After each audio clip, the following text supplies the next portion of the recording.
What's going on, everybody, and welcome to episode 66 of the Game Room Podcast. I'm your host, Rome, alongside Dev. Hey, what's up? And our sleepy Cyndaquil. I don't know if he's on the video, but Snorlax is sleeping too. Yeah, he's tired. I'm tired too. That's why I put Cyndaquil there. How you doing? Doing alright. Well, it's we have some great stuff to talk about this week. Admittedly, I felt like there was a little bit of a lull going into like the Summer Games Fest E3-ish season. We do have a few big headlines to get into today, though. Starting off first with our topic of the show, Hellblade 2, Senua's Saga, the review. So I was able to complete the game over the weekend. Yeah, you completed it twice, right? Yeah. So I played through it the first time, and then I'll get into it with the review. But there was reason for me to go back, so I played it twice. I have not. I've only put in about 2 hours into it, so I got to get back in. Okay. And definitely have it finished by next week, but we can still do the review. Yeah, you still have some thoughts about it, and I'll kind of give you my thoughts, and next week we can always follow up and kind of see where you're at with it. So, for the review, I decided I was gonna break it down into into categories to kind of help flow the discussion along.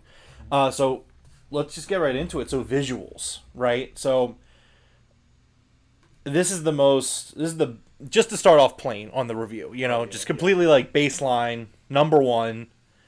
This is the most beautiful game I've ever played. This is the best looking game, the best graphics for a video game that I've ever played personally. I don't know if you could say the same. I mean, obviously there's room to argue like artistic styles, maybe like a more cell shaded style, something like that. But man, I was just blown away by Unreal Engine 5 and just what the game looked like. Okay. Now, obviously, you're 2 hours in, so you could probably give some perspective on this. How do you feel about the visuals? Oh yeah, the game is beautiful. It looks great and it sounds great. Those are the two perfect things about this game, I think. Yeah. There were times where I just kind of found myself just like surveying like the landscape and just like looking at rocks even. Yeah. I was like, this is such a gorgeous looking game. It's funny because I spent 2 hours playing and I didn't get that far in because I told you, one, I was like searching for everything, but secondly, I was playing with I didn't take any pictures, but I was playing with the photo mode a lot. Yeah, I didn't take like any either, but I did the same thing. Yeah, I kept jumping in and just like looking really close, moving out, zooming out, just like the whole world is really beautiful. Yeah, it's incredible what Ninja Theory has really done here with Unreal Engine and the motion capture technology that they do. I talk about the landscapes and how gorgeous this game looks from that perspective, but I mean, the actors too, the characters in the game also just look incredible. Like this is a highlight of the art form when it comes to visuals and what visuals can do in gaming in 2024. Mm-hmm. I do think this is, like I said, the best looking game I've ever played. So let's move into the sound design. I mean, once again, just like the first game, really just excellent sound design. Love, obviously, for those that don't know, Hellblade 2, you want to wear headphones because the voices that you can hear, the sound you can hear is very dependent on, whether it's coming through the left side, the right side of, the ear of the headset. Yeah. If you watch like the making of stuff that they've put out, like the technology, they've ramped that up as well. And really, I mean, it's just excellent. And something that's overshadowed, I feel like, by the amazing sound design in terms of like the spatial awareness of it, mm-hmm. is the music, the soundtrack. When the music is kind of few and far between, I feel like, but when it really hits, like the music was so good. Like I know they had that one band play the Game Awards and they did that song. Yeah. But like that when that song plays, it's just like you have the headset on and it's blasting in your ears and I'm just like, oh shit, fuck. And I loved it. I just absolutely loved it. What's up to Ty? He has a lot of people talk about how good the game looks and how it sounds. Yeah, it's a cool game though. Shouldn't they have gamified it more? I haven't played it yet myself. So we're going to talk about that. We're getting to the gameplay stuff. And I guess we'll answer that question when we get there. Dev, do you have anything to add on like the sound design? Any thoughts? Just some cool moments. Just like there'd be times where there's whispering or you hear a sound, and I think it happened to me twice before I like, okay, let me just settle in the game, where I like looked like really quick, and I was like, oh wait, there's nothing there. I'm like, I'm fine. So just like it's really good with that. I have an example. I do have a specific example that I want to give, and I'm going to keep it spoiler free when I have it in my notes. Okay. It's later on. But it's something about the sound design. There was one point though where one of the voices whispered something in my right ear, and like it legit gave me chills. Like I was like, that's really well done. Just the delivery of it alone, just something made me like shiver a little bit. I was like, oh jeez. So yeah, let's talk about the gameplay. Ty mentioned it. Let's get into the gameplay. So the combat. I broke this out into parts. So we'll talk about the puzzles afterwards. We'll start with the combat. Obviously, you're 2 hours in, so you've done some combat. Mm-hmm. what are your thoughts on the combat of Hellblade 2: Senua's Saga? It's kind of this. It feels almost the same. I mean, you have parry, you have dodge. I've been parrying a lot more in this game than I did the first game. Mm-hmm. It's a little bit more difficult. It feels like, but yeah, everything else is.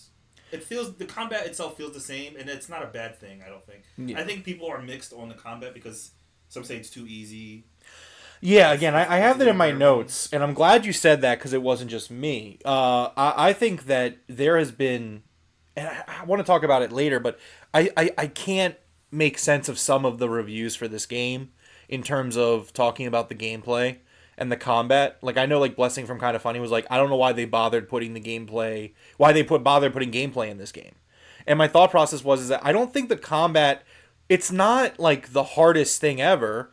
And it's not, I wouldn't even say it's, like, super challenging, but, like, I'm not afraid to admit, I died once or twice during this game. Like, I don't know. Like, I don't think I'm necessarily that trash at video games. I think I'm pretty decent, like, you know, at least average at, like, you know, at worst.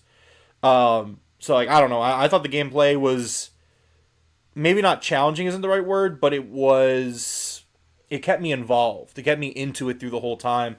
I think that, like you said, the combat is generally the same as the first game, although I think it's a little bit improved.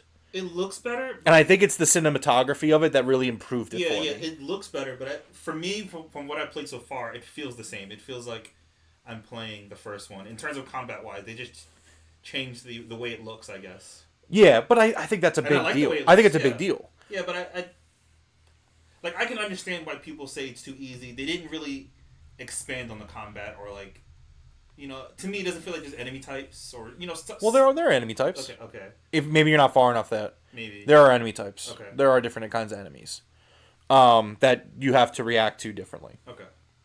Not like dramatically differently, but like different enough. Different enough, I would say, where, like, I would recognize, like, okay, that's that guy, like, that's that kind of enemy.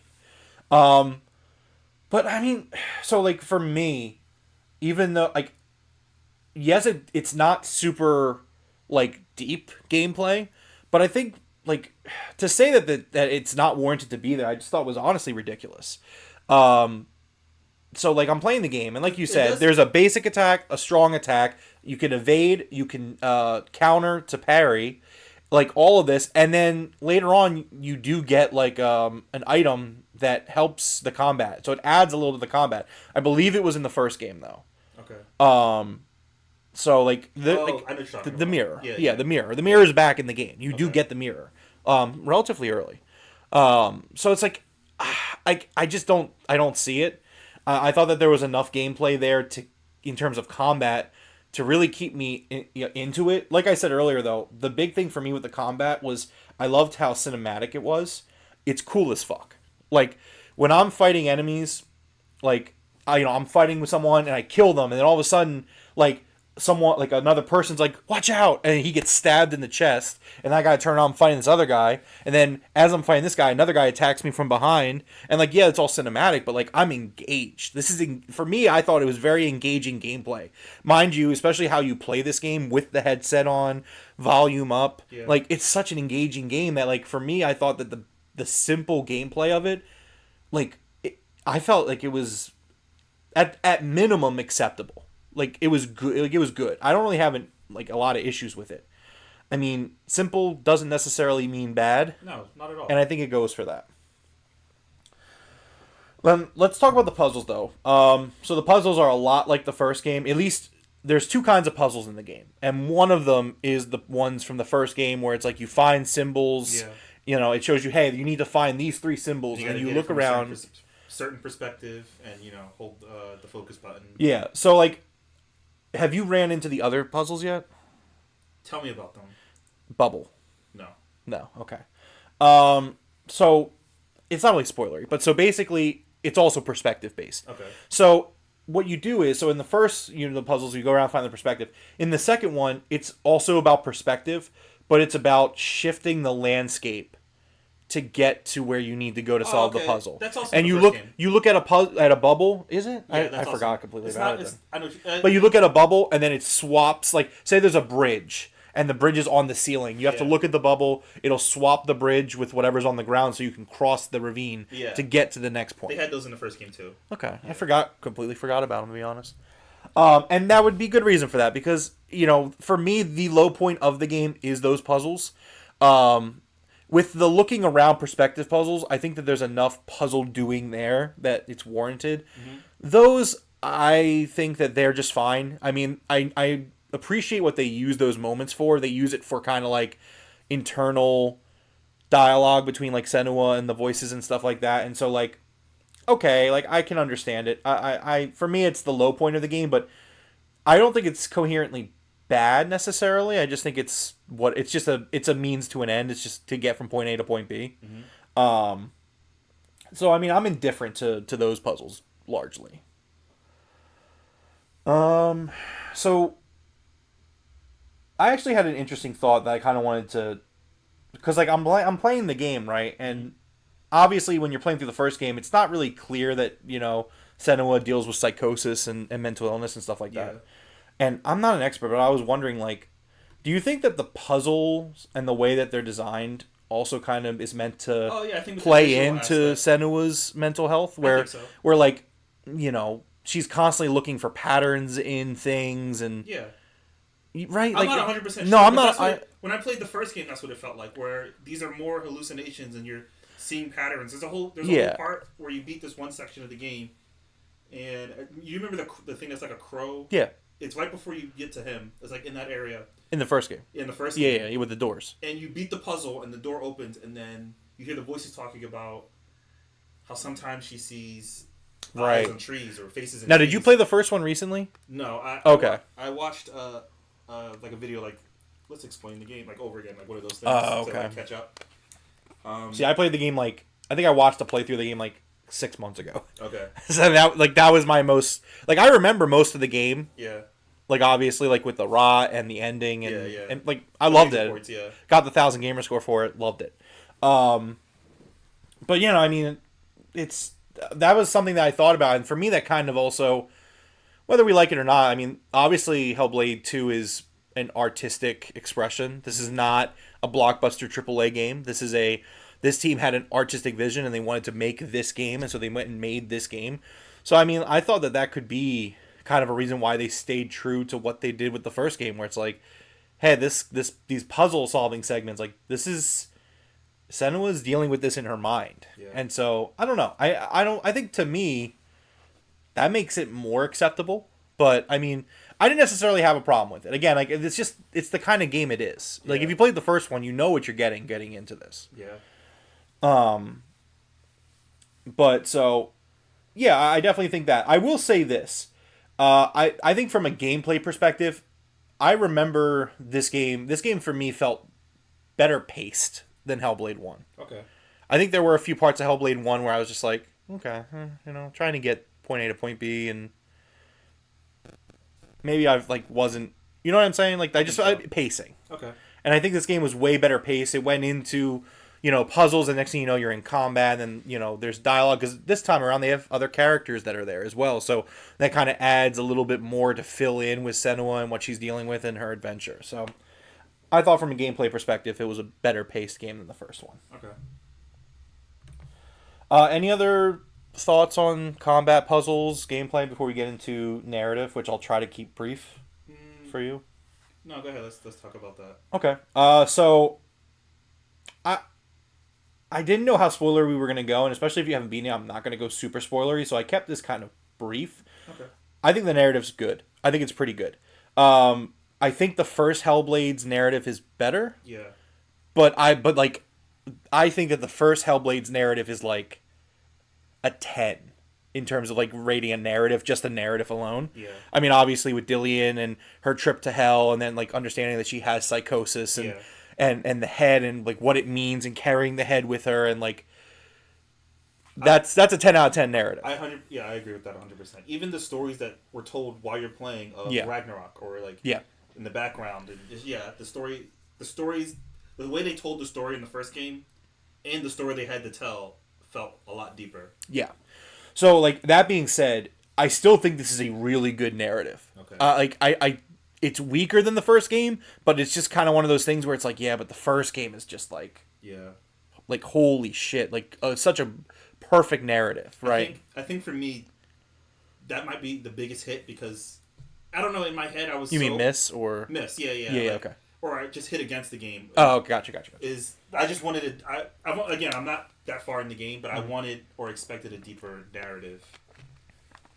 So I do think that overall, like I said, there is a good amount of narrative here. There is lore to this world, and like they do get into stuff. Okay. I think a lot of people obviously the game starts off with Senua is going after these slavers because they're the people that killed Dillian, and that's the whole reason why she's there. Okay. That's not spoilery. That's how the game starts. Like, that's synopsis level stuff. Yeah. They tell you that on the boat. Like they do. Yeah, they do. Yeah, they do. So again, I don't think that's spoilery to say like that's why she's there, and there is a narrative there, and like there is like these characters that you meet along the way, and like some of them, you're at odds with, others you're not. And like for me, that was like the first thing I noticed where like there's more people. Yeah, there's more people. Yeah. More human people, and they because Senua was the only person that wasn't like live act. Like there was that one live action guy. Yeah, but they were kind of like shadows. Or yeah. Like they used like camera work, actual real camera work. But yeah, I mean that's where Microsoft comes in and where Xbox comes in, where it's like they were able to, invest in their technology, the mocap and the work with Unreal. Like it's just like the upgrade is clearly there. Again, I thought the narrative was good, not as strong as the first, but again, like that's like I would still say it's like an 8 out of 10 narrative. You know what I mean? Just saying the narrative alone, 8.5 maybe. Mm-hmm. But yeah, I mean, yeah, so that's pretty much it. I kept this open in case we wanted to go spoilery, but that's pretty much all I have on the narrative. I mean, it's an enjoyable narrative, and I really enjoyed it. Okay. So number 5, section 5 of this review is going to be like my favorite parts of the game. And so there's this one chapter, and I wanted to talk about this with you, really badly, because there's a chapter in this game that I really love. A section. I don't even know if it's a whole chapter, but it's a longer section. Where for me, it's where Hellblade 2 really everything came together. During this, I felt uneasy. I legitimately felt scared when I was when I had to move quickly in this section.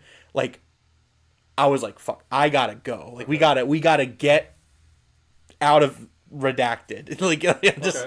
And I was just, and for me again, it's just really where everything came together. The graphics, the sound design, intense combat. When I talked about earlier, where it's the cinematic combat, where it's really like when you're stabbing someone and then another thing jumps on top of you and brings you down by your neck, and you're like, I don't what? Get the fuck off of me.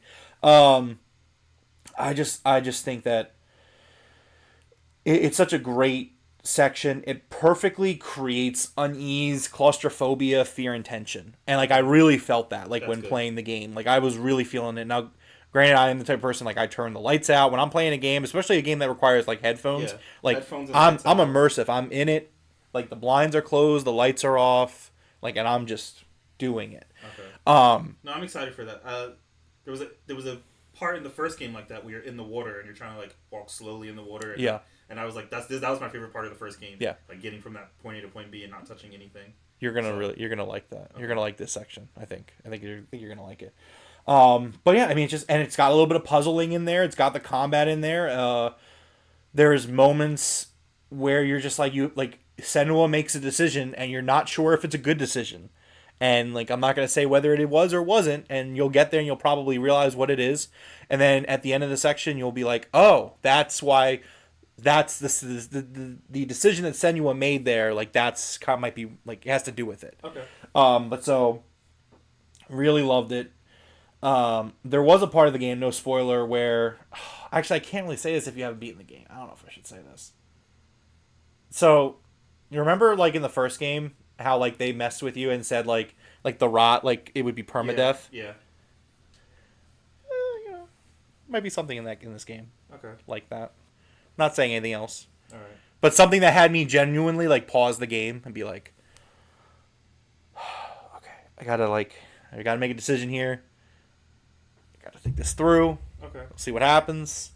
And that was something. You know, it made me laugh afterwards. I was like, okay, that's funny. So next section is replay value, and I'm going to keep this very spoiler free for you because you haven't even beaten the game yet. Mm-hmm.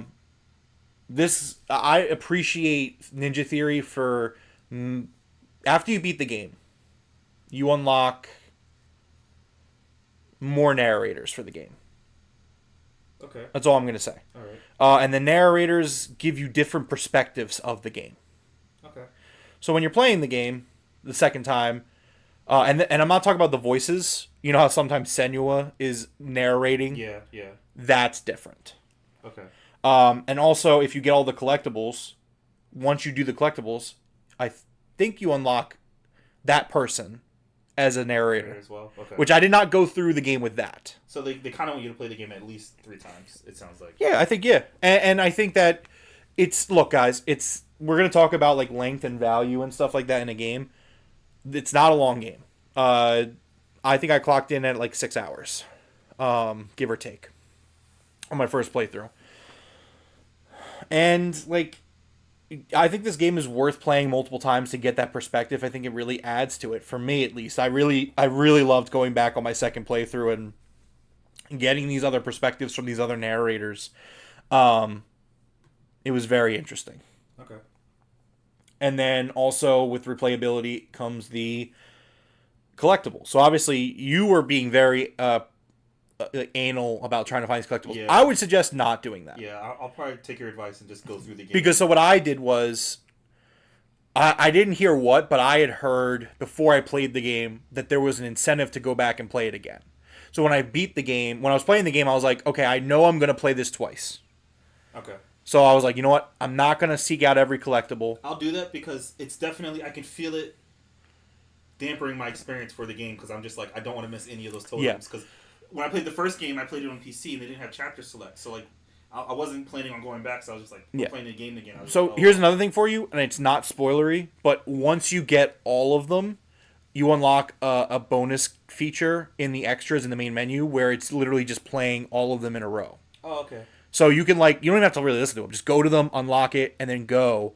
And then once you get all of them, just sit down and it'll tell you, like, you've unlocked listening to this story in the bonus features. And you can do it for both collectibles because both collectibles have storytelling to them. Okay. I mean, you can. That's what I did. I didn't know that it was going to unlock that. Yeah, no, I like listening to it as I play. But... Yeah. And so the second ones. So, like... So you went through the first village, right? When you're with the guy and you tie him up, you go into that village. Yeah. And you remember after that part where it's nighttime, did you run into the next person, the next character yet? No. Okay, you're not there yet. So I don't think you've actually gotten to the point where you can get to the second kind of collectible yet. Okay. So the second kind of collectible, they're very hard to spot. Like you know how anal you're playing? You would have to play like that if you're going to find them on your own. Did you find them on your own? No, I didn't find a single one on my own. What about, on your second playthrough, you had to, like, you went back and, like, you used a guide or something to find them? I used a guide to find them, yeah. I used Macca's guides. And they're that difficult. He's the best. You have the guide and you're like, I wouldn't have found it without this guide. Some of them, yeah. Okay. Most of them. Okay. Like, if someone said, hey, you need to be looking for this, I kind of want to tell you, but I don't know if you're going to let me. No. We'll talk about... right now I'm taking a list of things that we have to talk about next week when I finally beat it, so... Okay. All right, so then I won't say any more about that. So I think there's a good amount of replayability here because you're looking at least 3 playthroughs worth of content. And, like, granted, is it the same game just with different audio? Yeah, it is. But this game is heavy on storytelling. That's what Hellblade's about. That's what Ninja Theory's about. So, I mean, I don't know what to tell you. That's what they do. So that's really kind of it for my thoughts on the game itself, but I kind of had a few little wrap-up things here. So number 1, difficulty and length equaling value discussion. There's been a lot of discourse, and I kind of wanted to get your thoughts on it, because I definitely have thoughts on it too. So a lot of people, the reviews came out for this game, and a lot of people very positive. Some people more on the negative side for interesting reasons, and we'll talk about them. But A big thing is people are kind of dunking on the game for only being like 6.5 hours long. What are your like? What's your thoughts on in terms of like value in a game based like? Does a game have to be necessarily difficult or a long game for you to get value out of it? No, I think as long as you're upfront about the length of your game, Which they were, and you're kind of realistic about the price. I don't think having such a short game is bad, especially when you're going for a certain experience. I mean, people saying this is a playable movie in a way. I've heard that a lot, and that's the experience you're going for. You're not really going for. I'm going to be honest. I did expect a little more, especially in the combat, or I expected something different. Okay. When I heard, they're working on a sequel, and Xbox is putting their money in, and while playing this, it's kind of more the first game. But I don't know why I didn't expect more of the first game. You know, why did I expect more combat, or why did I expect, you know what I mean? Yeah, because it's not the game they made the first time around. It's kind of like, and it doesn't have to be. I mean, it can be the same game. Like, it can be an extension of that game, which it is. It's kind of like Firewall? Firewatch. Yeah. It's a narrative storytelling. Excellent game. Yeah, there's no combat in it. You're just walking. It's a walking simulator. Yeah, it's a walking simulator, and this isn't a walking simulator, but it's more of and not a long game either. It's under 4 hours. Yeah, you beat it in like 3 hours. Yeah, and this is kind of the same. It's in that same vein where it's more narrative, it's more visual, audio. You enjoy it more like you enjoy a movie, I think. You know. Yeah, for sure. I don't see this as like a combat heavy game. No. This isn't God of War. This isn't, that kind of game. Yeah, I think if you're going into it looking for that, like, I think you're just kind of being unfair and disingenuous almost. Yeah. It's like if I was playing, like, Madden, and I'm like, story's fucking terrible. Yeah, there's not enough stories. It's like, it's Madden. Like, except for that one year where they put a story mode in it. But, like, it's Madden usually. Yeah. Like, there's no story. Like, you're not there for the story of Madden. You're there for the gameplay, the competition of, like, playing as your favorite football team, playing a sport that you love, like, and going and winning a Super Bowl in the game. Like, that's, the closest that Cowboys fans get. For them, that's everything to them. But, like, no, I think... But I agree with that, though. It's a certain kind of game. I don't think they should have added... They should have stayed true to themselves. We just saw Rocksteady make a game that they weren't true to themselves for, and look how that turned out. We literally saw it this year. Yeah. For me, just to kind of touch on it, because I pretty much agree with you. For me, difficulty and length don't necessarily equate to value. One of my favorite experiences I've ever played is Gone Home, and I always mention this game. It's always one of the it is the walking simulator that I always mention. Obviously, the one we played last year was really good. Mm-hmm. Edith Finch. What Remains of Edith Finch? I think that one's my favorite. That's a phenomenal one, and in Gone Home or Firewatch, also incredible. For me though, Gone Home is really the one that moved me, and like it's not a long game. Like, if you can get to the end of the game in 30 seconds, and that's not an exaggeration. You could theoretically luck into it and finish the game in a couple minutes. Like, it's totally a feasible thing. Mm-hmm. And I think that, like, but the beauty of that game is taking in your surroundings and going through, and like, even when you do that, yes, it is a 4-hour game. This is not a long game either. But again, it's all about the experience and what you take away from it. And Hellblade for me is a similar game in that vein, where it's just like, I'm not playing Hellblade to be challenged. You know what I mean? Yeah. Like, if I want, like, that's not what I'm trying to get out of Hellblade. I'm thinking of like the newest Kirby game. Yeah, Forgotten Lands. Where I've loved it. People said fucking it's incredibly loved it. Easy. It's almost too easy. Yep. But you know what you're getting when you get a. But that was an experience. Exactly. Yes. You know what you're getting, and then the same could be said about a game like Cuphead. Like, that game is difficult and it's great at the same time, and the difficulty makes that game great. Yeah. It doesn't work for every game, and I don't think it's fair to say, hey, like, Hellblade 1 was easy, and I'm like using quotes because I did die a few times in Hellblade 1. I haven't died yet in this one, but I'm still really like I said, I died once or twice in the combat. I think once. Yeah, but like, that's not what this game is. It's not a game that you have to die. It's not a badge of honor where I'm like, hey, look at me, I died like 10 times to get through this fight. Like, no, that's not the point. Okay. So lastly, let's talk about kind of what we were already talking about. I thought the reviews for this game, some of them were just... I stayed away from reviews. I'll probably go to them when I beat the game the first time. Maybe I'll read some to see, but I kind of stayed away from most reviews. I thought the reviews were honestly, a lot of them were laughable to me. Like, and I put it in the Discord where it's like the Xbox tax, where I saw people playing the game, like they would show people reviewing the first game, giving it a 9 out of 10, being like, this is amazing, incredible game, best game I've ever played. And then it literally edits to the second game review and they gave it a 4 out of 10. They're just like, well, it's just not very good. The combat's not good. The puzzles aren't good. And I'm just like, I think there's a level of disingenuous there, or bias at the very least, whether it's meant to be or not. Because, so like, the one that really kind of struck me was Blessing from Kind of Funny, where, so he ends up giving it a 6.5 out of 10. And, like, a tweet that he made really rubbed me the wrong way. And, like, people are entitled to their opinions. I'm not saying the dude can't have an opinion, but I'm just like, he's like, Hellblade 1 was my favorite game last generation, or one of my favorite games last generation, but I'm disappointed by Hellblade 2. He's like, I don't know why they bothered having gameplay in this game if it's that shallow. And I'm like, I don't think you could sit here and say that Hellblade 1 was one of your favorite games last generation, because the gameplay, like you said, it's pretty much the same. I think Hellblade 2's combat is a little bit more cinematic, which makes it better in my opinion, but not, like, only a little bit better. Okay. Like, I don't think it's, like, substantially better.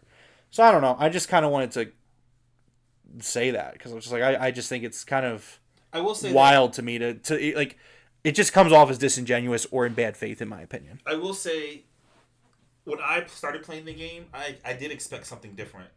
I did expect something that we didn't get, that I didn't get, and I still like what we got. I still like the game. Mm. I think I was just expecting a much bigger change of style the way the game was, and I probably shouldn't have thought that as I got in. Mm. But that was just where my mindset was when I was playing. So yeah. I guess I get it. I guess if someone went back and played it, just, hey, this is an extension of that game. I don't know. Okay. It's not for everyone. I like the game. I'm still enjoying it. I'm going to beat it. So, I mean, I'm going to give my final verdict here, and then next week, if you want, you can give a score. I know you don't usually like giving scores, but for me, honestly, I think it's a masterpiece. I give it a 9.5 out of 10. Okay. For me, like I said, I think that the bubble puzzles are a little...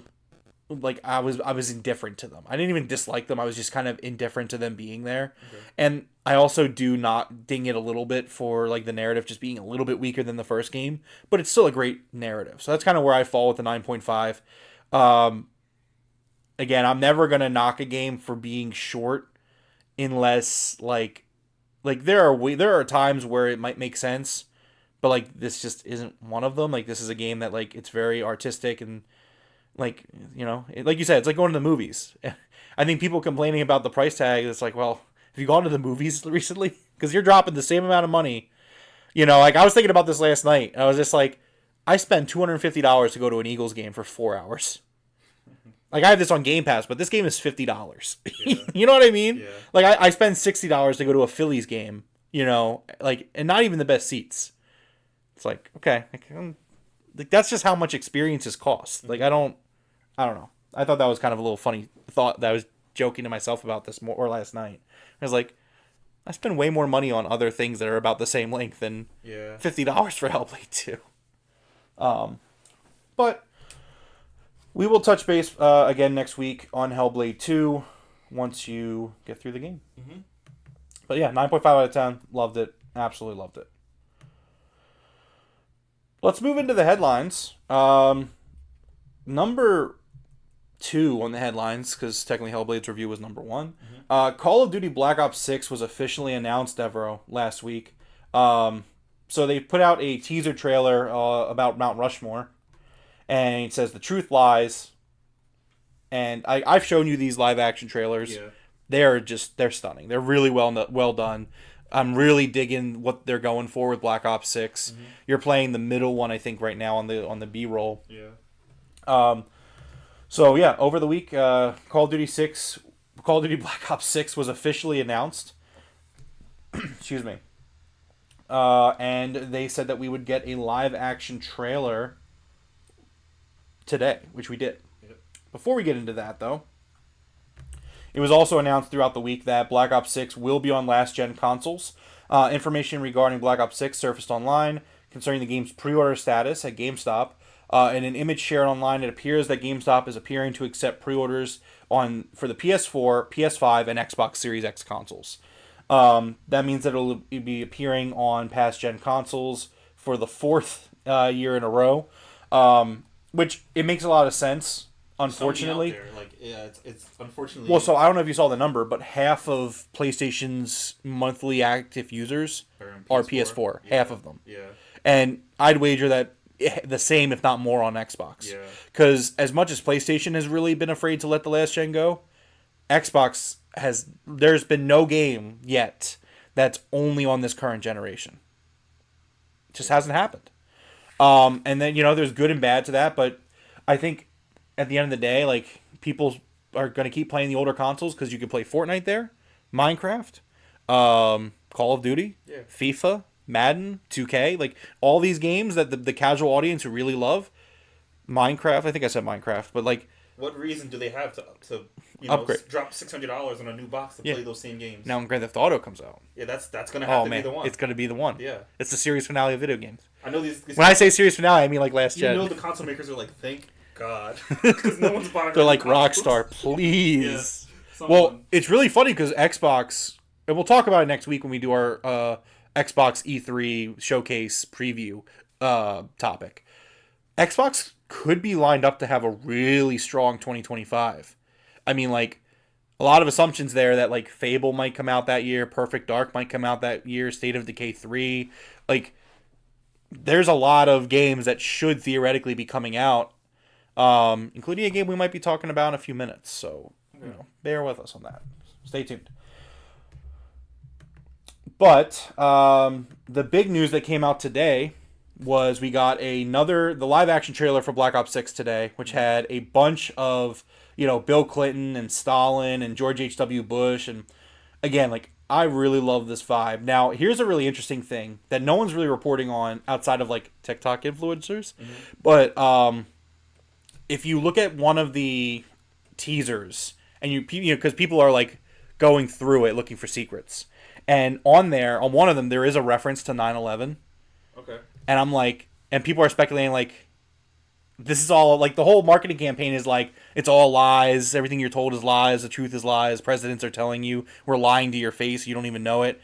And I'm just like, are these guys going to be fucking crazy enough to do, like, a 9/11 conspiracy theory in the game? Could you imagine if, like, you remember the No Russian level from Modern Warfare 2? Yeah. What if this generation's No Russian is, like, a 9/11 level? Yeah, I mean... How insane... Like... Dude, I don't know if they're going to go there. There's a lot. It's purely speculation. The game is pretty much confirmed to be set in the Gulf War in 1991. Okay. But, like, I think it's interesting that someone made this image that had 9/11 2001 in it while they're doing this marketing campaign. I don't know. I just thought it was really interesting. But along with this really awesome live action trailer, it was confirmed today by Microsoft that Call of Duty Black Ops 6 is coming to Xbox Game Pass Day One. That is pretty big. The Verge is reporting Microsoft is confirming today that Black Ops 6, the next installment in the popular franchise, will be available Day One on Xbox Game Pass. After a premature notification earlier today, an official Xbox Wire blog post has now revealed that the game will be available on Microsoft's game subscription service later this year. Quote, we're excited to confirm that Game Pass members will be able to jump into Call of Duty Black Ops 6 on Day One with Game Pass, says Megan Spur, Senior Community Lead of Xbox Game Pass. In a separate trailer from Xbox, Microsoft confirms Black Ops 6 will be available on both Game Pass for consoles and PC Game Pass. So that means when we were talking about the Game Pass tiers, the $10 tier for PC and the $11 tier for console will get you Call of Duty. Okay. Now, keep in mind, though, the $11 console tier does not come with the Xbox Internet. Okay. Like the online services. Yeah. So you would have to get Core or Ultimate. It's one of the two. Which at that point, just get Ultimate. But it was reported earlier this month that Microsoft had been debating whether to put the new releases of Call of Duty into Game Pass, with concerns from some at the company that the revenue generated from typical Call of Duty sales would be undermined by Game Pass. Activision traditionally sells more than 20 million copies on average at around $70 each. It's not clear whether Microsoft plans to raise its prices of Game Pass. And the company hasn't announced a release date for Call of Duty Black Ops 6, so there's still many months to go until its eventual release on Game Pass. The Verge understands that Activision is currently targeting a late October release date for Black Ops 6, which is set in the Gulf War in the 90s. Microsoft plans to provide further details about Call of Duty Black Ops 6 during a special stream after their main Xbox Summer Showcase on June 9th. The main Xbox Showcase will feature a new Gears of War announcement alongside the next Doom game, which more on that in a few minutes. The showcase will also include a number of release dates for upcoming Xbox games. The Microsoft Flight Simulator 2024, Avowed, and Indiana Jones and the Great Circle. That's exciting. Yeah, I mean, this is a huge announcement for them, and it's one that I'm very interested to see if it works. I mean, I think this is the big test for Game Pass, whether it's sustainable or not. I mean, it's going to be very interesting. Like, that's really all I can say. I mean, we're going to see if people are going to subscribe. Mm-hmm. Are people going to jump ship for Game Pass? I mean, I don't know. It's a great value. And I think that even if they raise their prices a little bit, I mean, I think that core audience, if they see that Xbox Game Pass and they learn what Xbox Game Pass is, maybe it's something that interests them. Maybe, you get some of that core audience to swing your way. Yeah, I think as long as you have... Don't price anyone out. As long as you have a high tier, a medium tier, and a low tier, yeah, and they're fair for the prices, I think that's fine. I mean, keep in mind, so some other... It's not coming to Game Pass Core.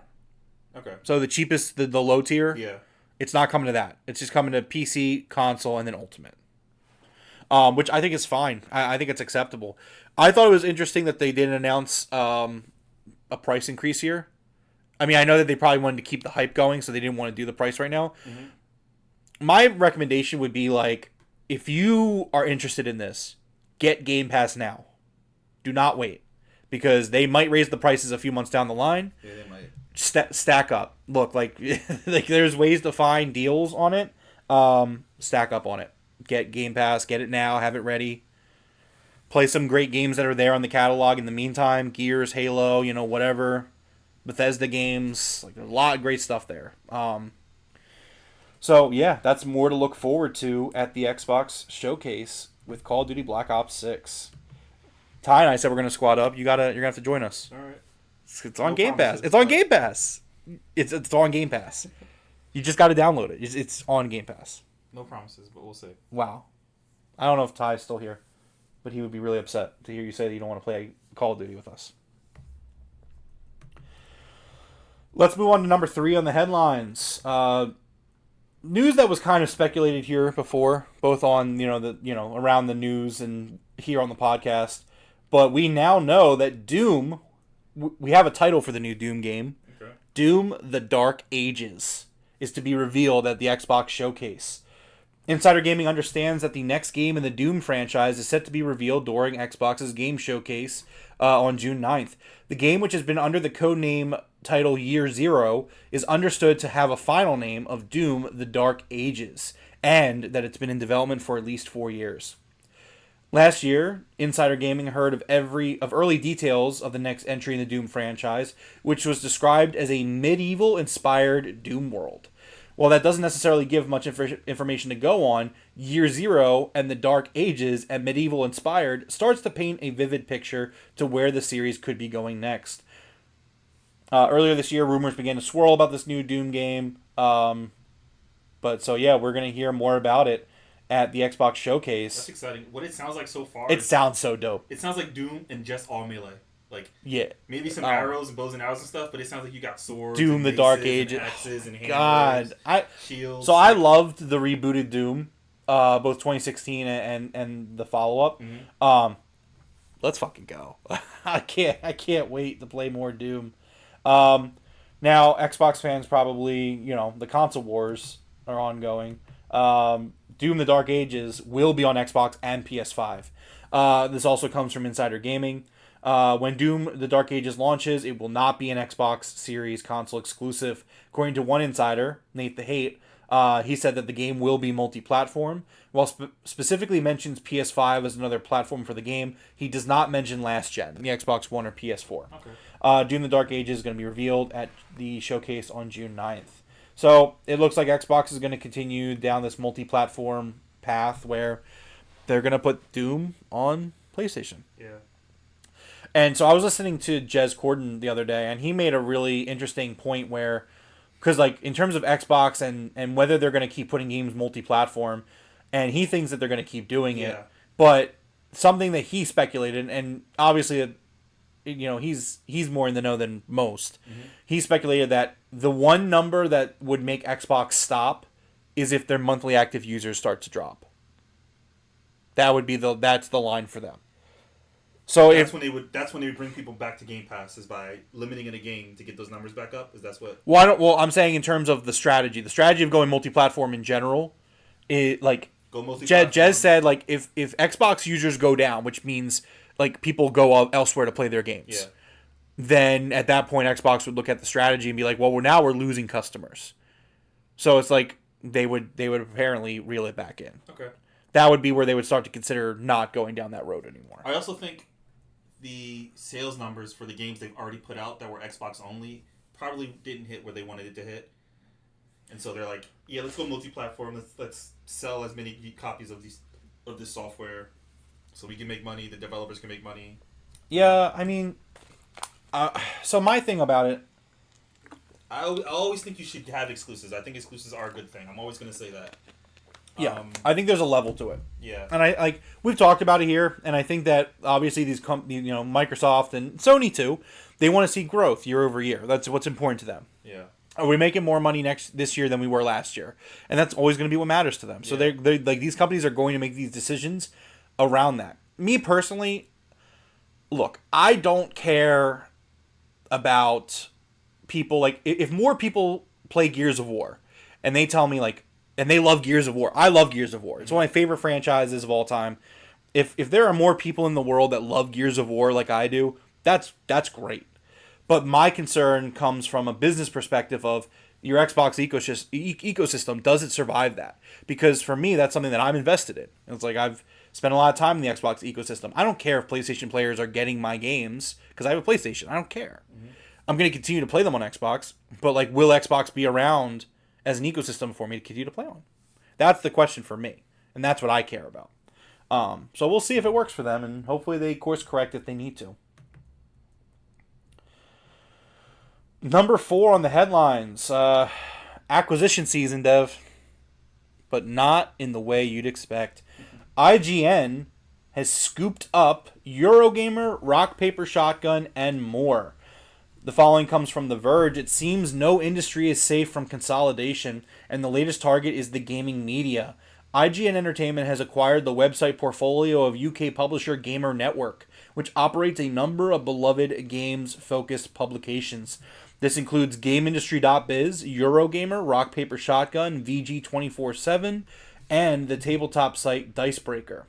The network also holds shares in the sites like Nintendo Life, Digital Foundry, Pure Xbox, Push Square, and more. Terms of the deal were not disclosed. GamesIndustry.biz reports that some redundancies had been made across the sites, though it's not clear how many workers have been impacted. According to several posts on Twitter, editors at both Rock Paper Shotgun and GamesIndustry.biz have been laid off. IGN Entertainment is owned by Ziff Davis, which, in addition to IGN's site, also operates other subsidiaries like Humble Bundle. The news comes as games media, like the rest of the industry, has been thrust into a period of dramatic upheaval, brought about in part of the sudden rise of AI, changes to Google, and shifting editorial strategies. In the wake of this, several independent sites like Aftermath, formed by former Kotaku staff, have appeared.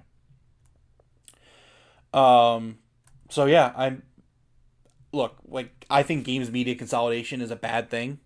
I mean, Ty and I talk about IGN in the Discord all the time. Yeah. And I'm not a big fan of IGN. I like, at least nowadays, I think that I just don't like their reporting. I don't think they do a very good job. I think they have a lot of biases that really affects their reporting, and it's not good for me. I don't like it. Which is why I rarely use them as a source here on the podcast. I mean, there are times where they do get the scoop, and they, I do go along with that, but very rarely do they get the scoop. It's usually other sites like Insider Gaming or VGC that get the scoops, and I think IGN is more of an aggregator, if anything, these days. But I mean, Yeah, I think this is bad, not just because of the jobs lost. I haven't heard these journalists crying over this consolidation. What's going on, says Ty.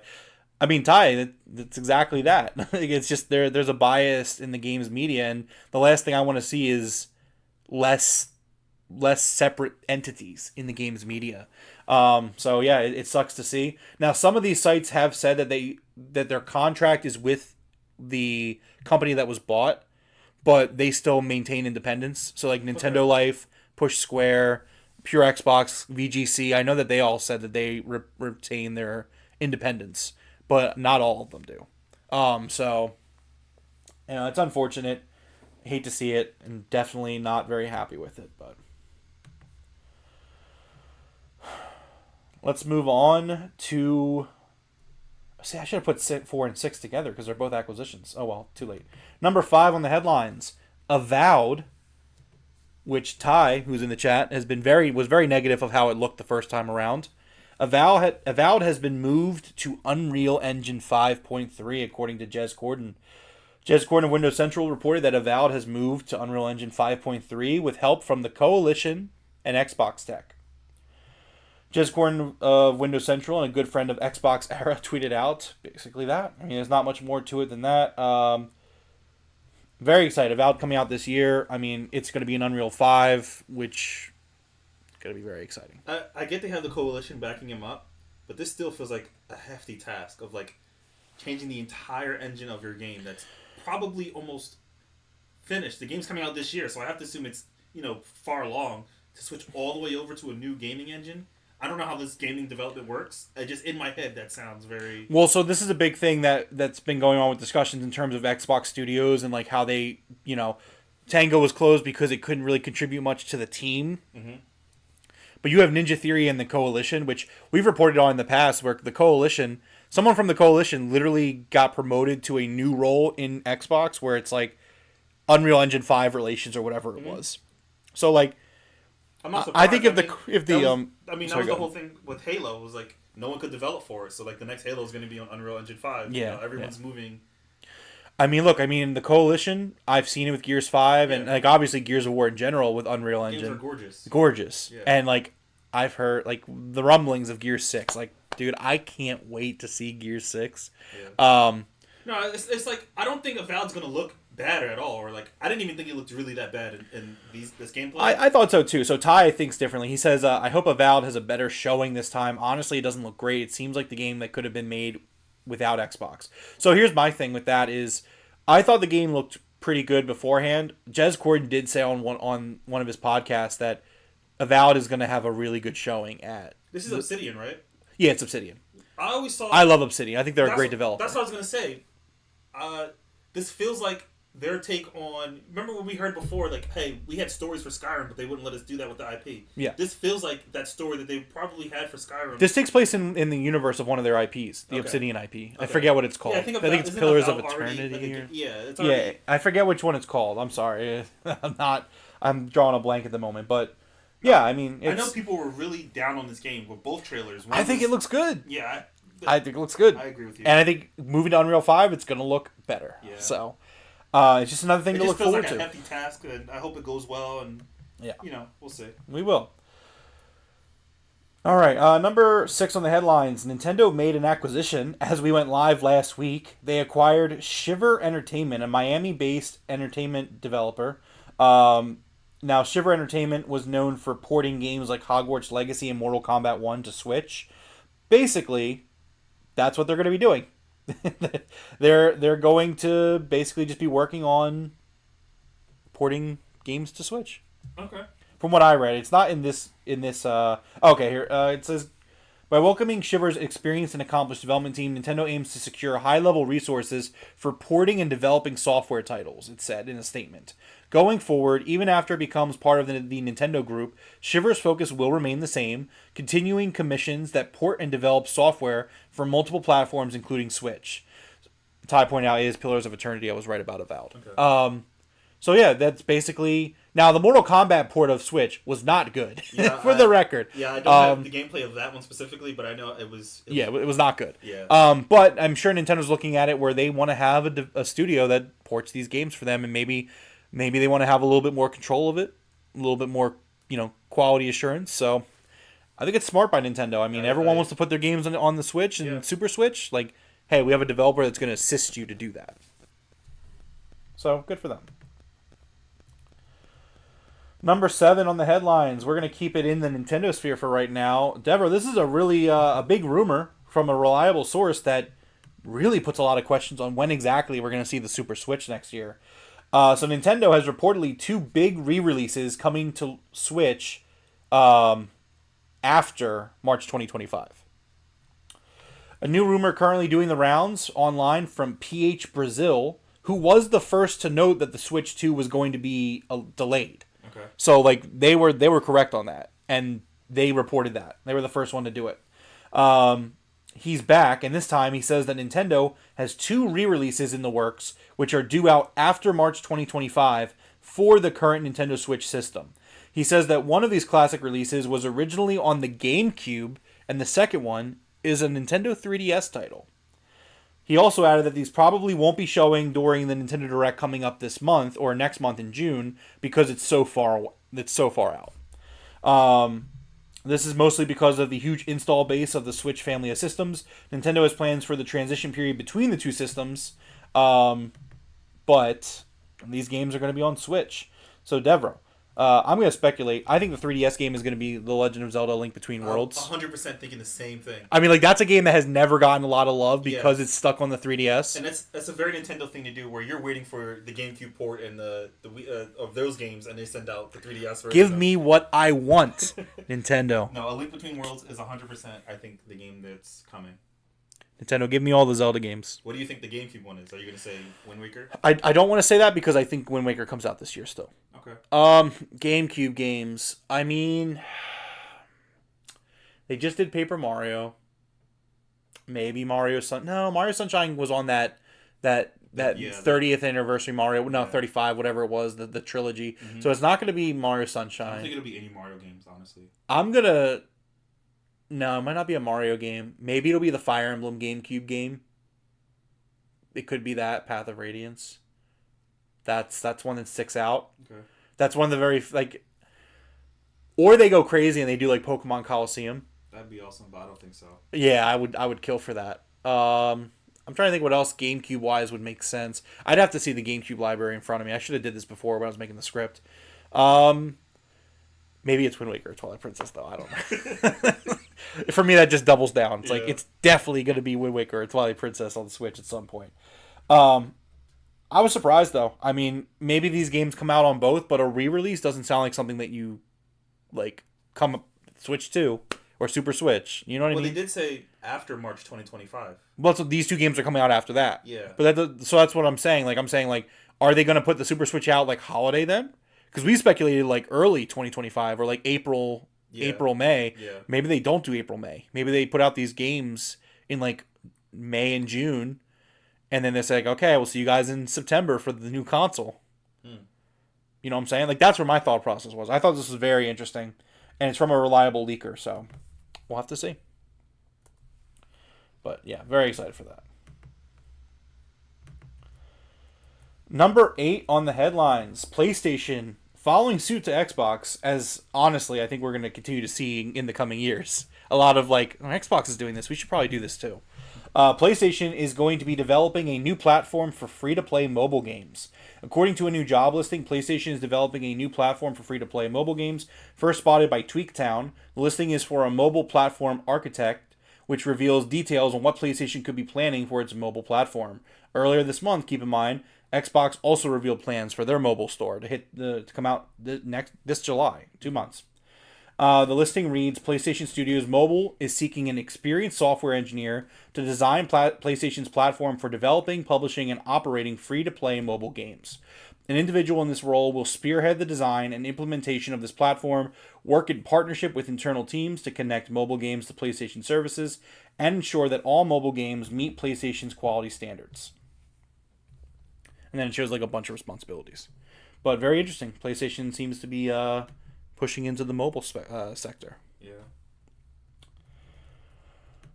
Number 9 on the headlines. Avowed and Indiana Jones previews are going to be coming out right after the Xbox showcase on June 10th. Oh, no, I'm sorry. Avowed Indiana Jones will be shown on June 10th, one day after the Xbox game showcase. So, Monday morning, we're going to get previews of those games. Insider Gaming has learned that both of those games are going to be playable to select media outlets and content creators at this year's Summer Games Fest. According to those familiar with the plans, both games are expected to be shown at this year's Xbox showcase, with previews from hands-on going live on June 10th. So, you said the day after, so they showed the showcase. So the previews from the media are going to come out the day after the showcase. Okay. So, that's exciting. You said for it. It's crazy, despite all this bad news, just how exciting right now Xbox is. Like, terrible news after terrible news, and it's just like, dude, let's go. Yeah. Indiana Jones, Avowed, Gears of War, Call of Duty, Doom, Fable, Starfield. I'm just like, between them and Nintendo, I mean, they're like, it's something else, man. Yeah. Let's move on to number 10. Concord, which is PlayStation's upcoming live service game. It's their next big exclusive game as well. According to a data miner via Deal Labs, we could be hearing about Concord in the next 2 weeks.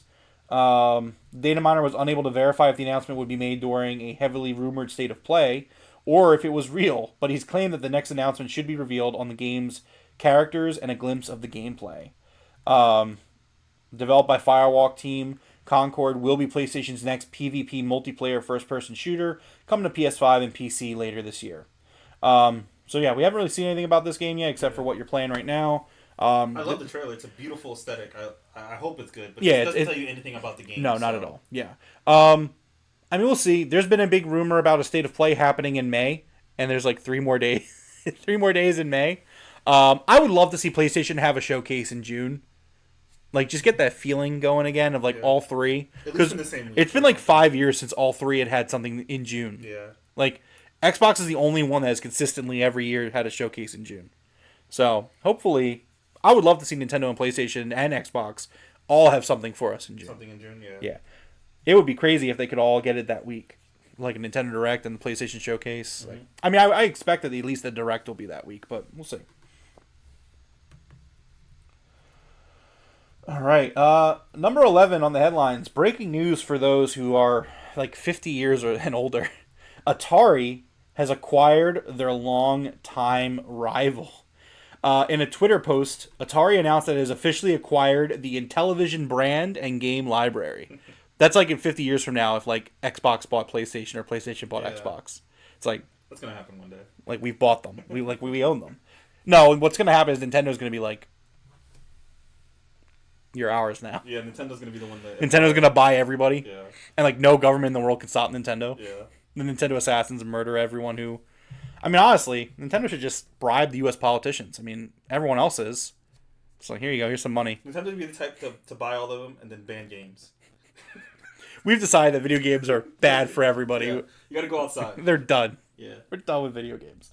Atari CEO Wade Rosen added that the acquisition is a rare opportunity to unite 2 former competitors. Rosen also says it could bring together fans of the golden age of gaming. Intellivision will rebrand, but it will still continue distributing the Amico console. I don't know what Atari's going to do, but this is pretty interesting. The golden age console war, the first console war, has ended 50 years later. Yeah. So yeah, there's that.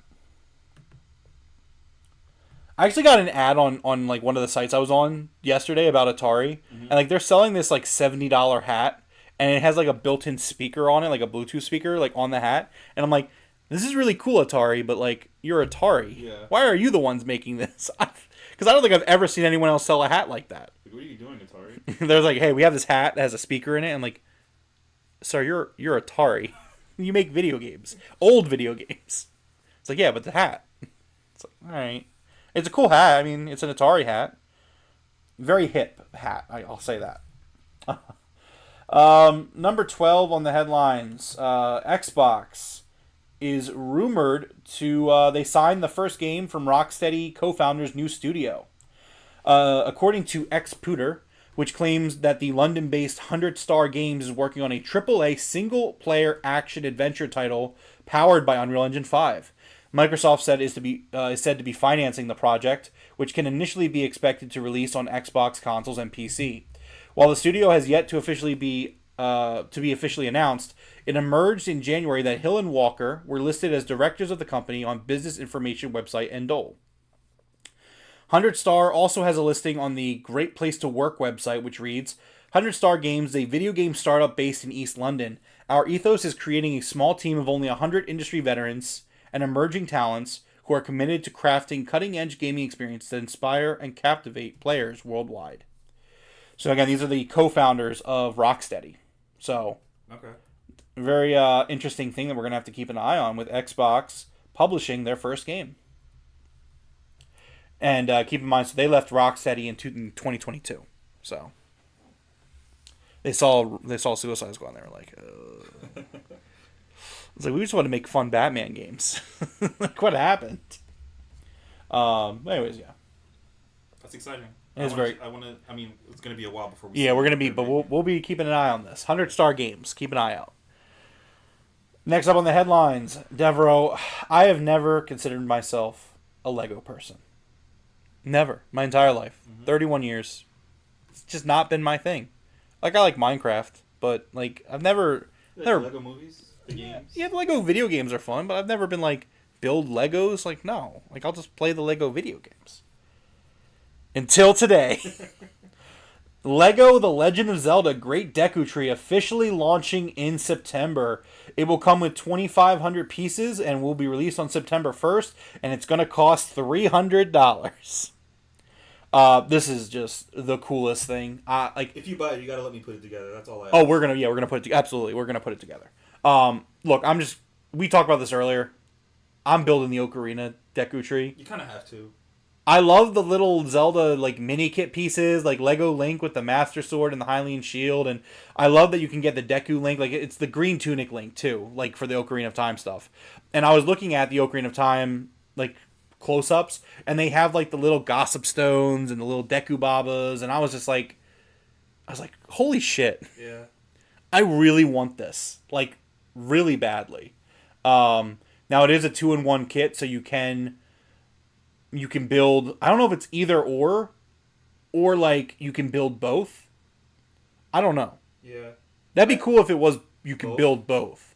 It sounds more like... I love the Ocarina of Time one. They're showing it right now, so you see like Link's little treehouse and the Skulltulas, and there's a chest inside the deck. And I love this. The slingshot is in the chest, it looks like. Or someone was... Oh yeah, maybe.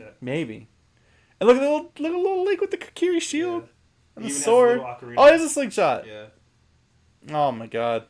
This is incredible. I can't wait. I really want this. Well, it's $300.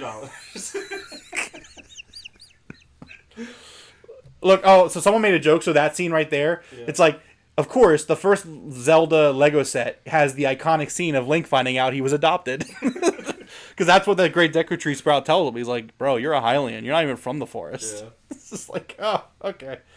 So yeah, 2,500 pieces, $300. Yeah. I might have to make a poor decision. It might have to happen. I don't know what. September, right? My wife is so just like, why is he doing this? Legos? Not Legos? It's not going to be all Legos. Like, look, I'm a huge Star Wars guy, and I've never bitten on any of like the Lego Star Wars stuff as cool as it is yet. Yeah. It's like, once you get the first one, it's all over, though. Because it's like, you'll help me build it, so it's like minimal work for me, and I just like, man, this looks really cool. You know what'd be really cool next to it? The Death Star. Oh, man. Anyways, this looks awesome. I really want it. I really, really want it. Speaking of things that I really don't want, I don't want to get sued by a video game company. I totally don't have a Pokemon emulator on my phone, by the way. Definitely don't. I own the Pokemon games. Support the official release. Technically, it's legal, right? I mean, technically, if you own the game, yes, ROM is legal, technically. I mean, it is. Pretty sure. Anyways, a court has found the Destiny 2 cheat seller infringed on copyright in what's now considered a landmark case. Last year, a judge concluded that AIM junkies had to pay Bungie more than $4.3 million after Bungie filed a complaint in June 2021 suing AIM junkies and its parent company Phoenix Digital for copyright infringement.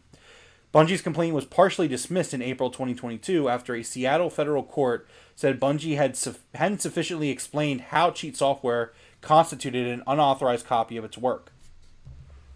However, it did refer to the arbitration, the other claims that weren't related to copyright, most notably claims that the software violated the DMCA's anti-circumvention provision. This is what led to the $4.3 million penalty.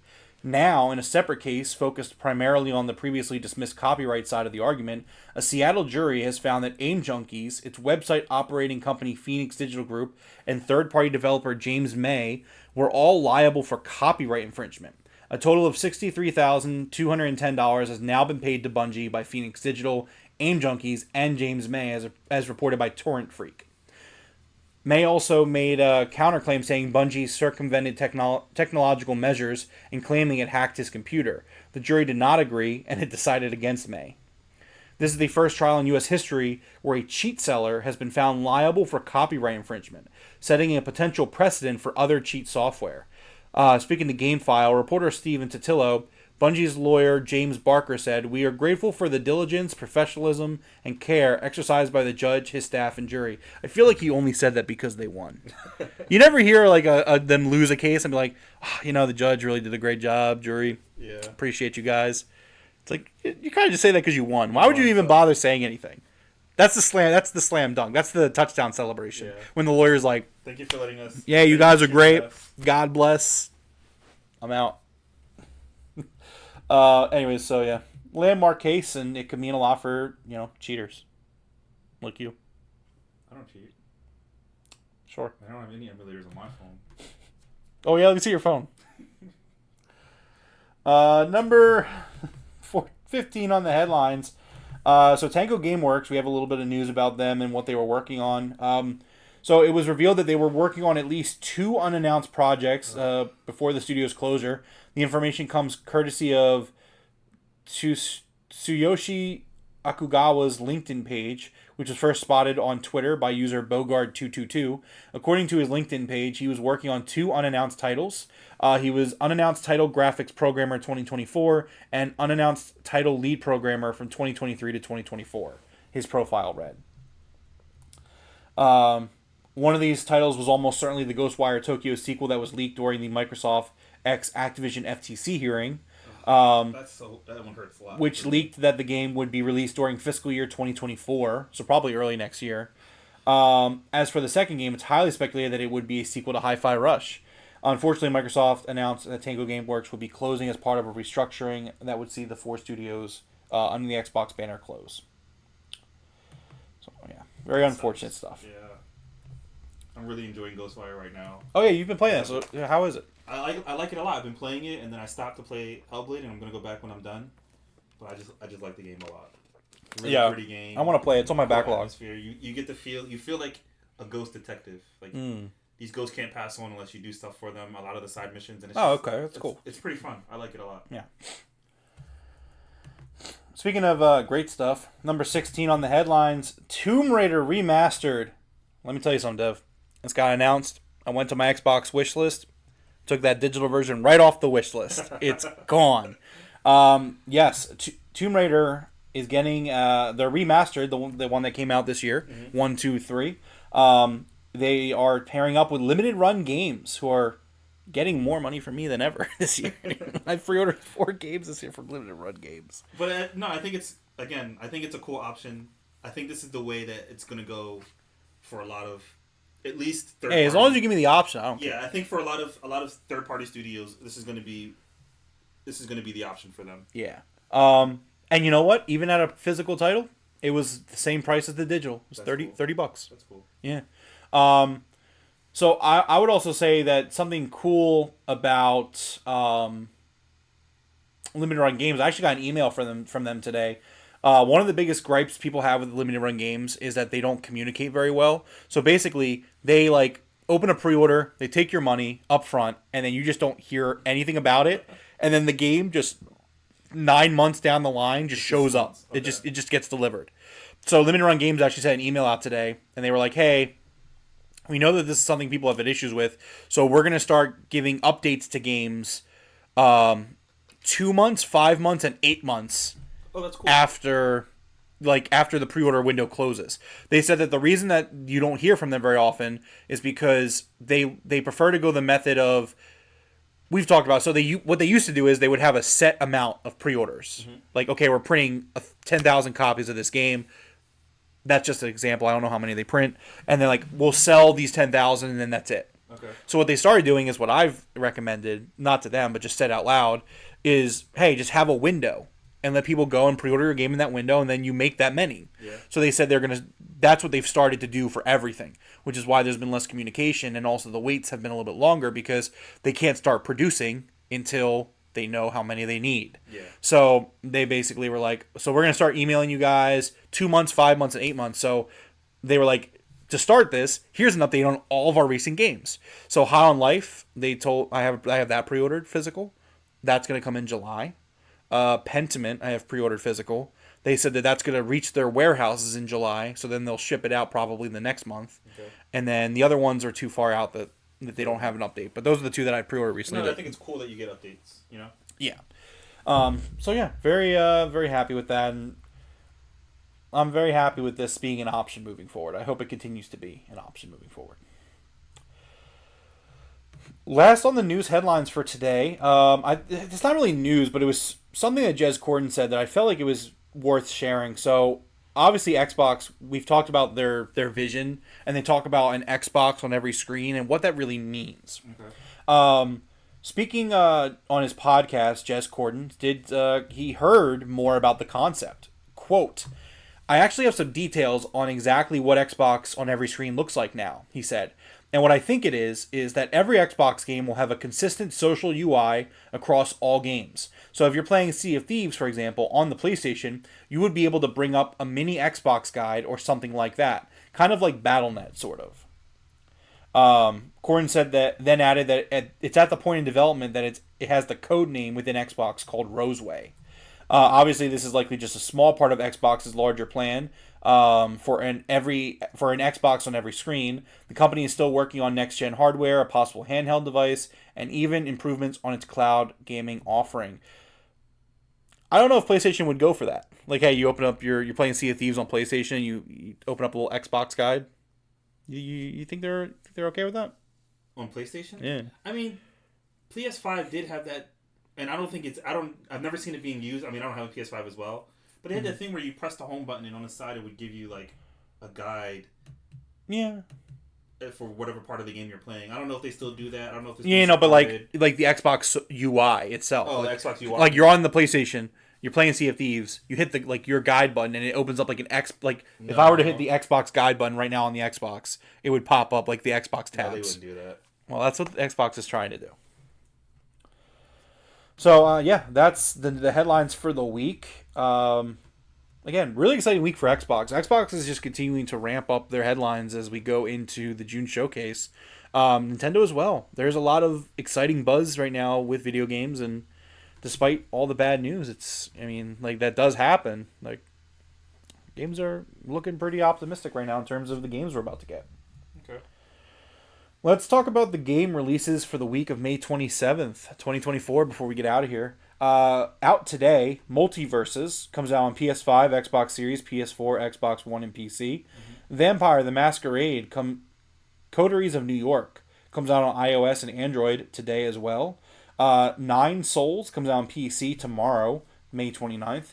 Aster, Blade of the Monolith, comes out on PS5, Xbox Series, PS4, Xbox One, Switch, and PC on May 30th. Humanity makes its Xbox debut on Xbox Series and Xbox One on May 30th. Is that coming to Game Pass? Do you know? I don't know. Okay, because I wanted to play that game. Yeah. F1 24 comes out on PS5, Xbox Series, PS4, Xbox One, and PC on May 31st. And Hypercharged, Unboxed, comes out on Xbox Series and Xbox One May 31st. Dev, what is your pick of the week? I'm stuck between two. Okay. Multiverses and the game that I have gameplay up right now, which is Aster Blade of the Monolith. This one looks really good. I'm actually going to choose this one because Multiverses is kind of a re-release in a way. Yeah. Okay. Humanity is also a game I really wanted to play, but this is also a re-release. It's moving from PlayStation to Xbox. So I'm gonna go with this. Okay. So My pick of the week is actually not any of these games you've named. Okay. It's a game that I've heard a little bit about, and I'm pretty excited for it because it's a really cool concept, and that's Hypercharge Unboxed, which if you want to pull some gameplay, it's the very last game on the list of the script. So Hypercharge Unboxed is a cooperative third-person and first-person shooter. It's basically like they're action figures. And so like the one level from the video I've seen is like they're in a toy store. Kind of think like Toy Story 2 with all the Buzz Lightyears in the box on the toy aisle. Okay. And it's just like they're just jumping around and shooting and having a good time. Now this game, which I thought was interesting, this game's exclusive to Xbox actually. So I it's kind of a rarity where a lot of these smaller titles usually like skip Xbox, but this time around they're kind of going the other way. I'm looking at the gameplay right now. One of my favorite movies growing up was Small Soldiers. Yes. Huge Small Soldiers. Oh yeah, that too. I was gonna say that as well. It's just it really is giving those vibes, and I think it looks like a really neat game. This is a game I would love for it to come to Game Pass and check it out. It's definitely going to be on the wish list though if it's not coming to Game Pass. But yeah, I mean, I think this looks really cool. And let's see. Okay, you have the gameplay up now. But yeah, it's just action figures. You're just jumping around and you're shooting stuff, and it captures that like playing with your toys as a kid kind of vibe, you know. So I'm definitely digging this game. So that's my pick for the week. Look at him fighting this dinosaur. Yeah, I like that the army men are just on the side cheering you on. It was like you just got devoured. So yeah, that's my pick for the week. Okay. All right. Well. What are you playing right now that you're done? Oh, yeah. Hellblade. So right now, I've started Paper Mario: The Thousand Year Door, the Switch remake that just came out. I'm like an hour in, and I love it. It's a game that I take a lot of joy out of. You were sitting here setting up the show, and I was just like, look at this, look at this. It's just such a great game. Like, I love it so much. So yeah, that's what I'm playing right now. I don't know if we're gonna do like a review section of the game or if I'm just gonna like say like, hey, I love it, because it's kind of a remake / port, but like, I want this game to do well. Go out and buy this game so Nintendo realizes like, hey, this is the Paper Mario people want. So, which I just want RPG Mario games, Paper Mario specifically, they're the best one. Like, and so, really loving it, really happy that Nintendo was like, you know what, we've been telling this guy to fuck off for like 20 years. Just give him one. Give him one W. Let's give him one. Give him one W. It's like, and I'll take it. Like, I'll take the W. Yeah. You know? It's like, I'm like, thanks, Nintendo. What about Pokemon Red and Blue on Switch? Hey, listen. Like, do you want to die? We'll take Paper Mario back. Which, by the way, was a fun fact, and I put it on the Discord, which you can join the Discord in the description below. In the Devro is Wrong tab, I think I put it in. Or it might be the Nintendo tab. That Nintendo absolutely sits on these games. So, Paper Mario: The Thousand Year Door for Switch was classified, like rated in Germany in June of 2023. Like, they just sit on these games. Yeah. They just sit on them. I mean, a year seems normal to me. I feel like that's just one game though. I'm just saying, like, that's an example. Yeah. They didn't reveal it until like September 2023. They literally had a ratings board rate it for release. And like, all right, I'll sit on this for 4 months. All right, we'll put it out like a year after, May 2024. They're just sitting on these titles. Nintendo's got like a mountain of titles next to the throne. It's like throw a Zelda game on the fire. I believe it. They even said when they played, I saw it when Mario Rabbids 2 came out. Yeah. Nintendo told Ubisoft, you should save this for the next console. Yeah. And Ubisoft's like, what are you talking about? Yeah. that's like 6 years away. They're like, bro, we need to make this money. like, bro, like they're like, you put out a game for this console already, like this generation already. They're just like, relax. Like, are you all right, Nintendo? Yeah. they didn't understand it. No. They're like, what do you mean don't put the game out? Yeah. It's like, yeah, you just hold on to it. And like, no. And Nintendo's like, doesn't everybody do that? Xbox and PlayStation are like, we wish we had games just ready to fucking go. For real. PlayStation and Xbox would kill just to be able to be like, all right, let's generation. We got one. Let's put it out. We got 5 games sitting in the back there ready to go. You know, let's get one out every 2 months, 3 months. Yeah. they would kill for it. Not Nintendo. They're just like, we'll put it out when we're ready. You see Mario once a generation. Nintendo plays chess with its fans, which is really weird. They're like, the customers are just like, I would like some cool video games. Nintendo's sitting on the other side with like a chessboard, and they're like, what is this? It's like going to a restaurant and you're like, oh, I want this burger from the menu, and they just bring out like half a burger. Like, this is not what I ordered. Yeah, but you're gonna fucking eat it. What are you gonna do? Go to another restaurant? Yeah. Go ahead, buddy. And then you sit there and you cry and you eat the pickle. It's a good pickle too. Oh man. All right. Well, this has been great. This has been episode 66 of the Game Room Podcast. Thank you to everyone hanging out with us here tonight, and anyone that's not. Checkmate Nintendo. Force comes in right at the end. Thank you to everyone hanging out with us here tonight. Really appreciate it. If you could hit the like button and subscribe, we'd really appreciate that as well. While you're at it, go check out last week's episode if you want our takes on all the stuff we talked about last week. Next week's episode will be a big Xbox showcase preview predictions episode where we'll talk about all the showcases, not just Xbox, because Summer Games Fest will be out, and so will be the Ubisoft Forward.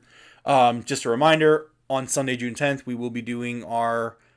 I don't know if we're going to do like the live stream and then do a pod, like an actual episode the next day. I don't know. We'll figure that out. But we will be doing a big stream on Sunday, June 10th, where we will be watching the Xbox Showcase, the Ubisoft Forward, and anything else that's going on that day. So make sure you check that out on Sunday, June 10th. I believe it's at noon for the Xbox Showcase, Eastern. Right. But we'll iron that out next week when we talk about it. In the meantime, like I said, join the Discord, where we talk about video games all the time, and we have a great time there as well. You can follow me on Twitter in the description below. Devro messed up. There's no hyperlinks. Just copy and paste. Just copy and paste. It's fine. There'll be hyperlinks next week. Yeah, there'll be hyperlinks next week. Just copy and paste all that stuff to get in on that. But until next time, Cyndaquil says I'll see you later.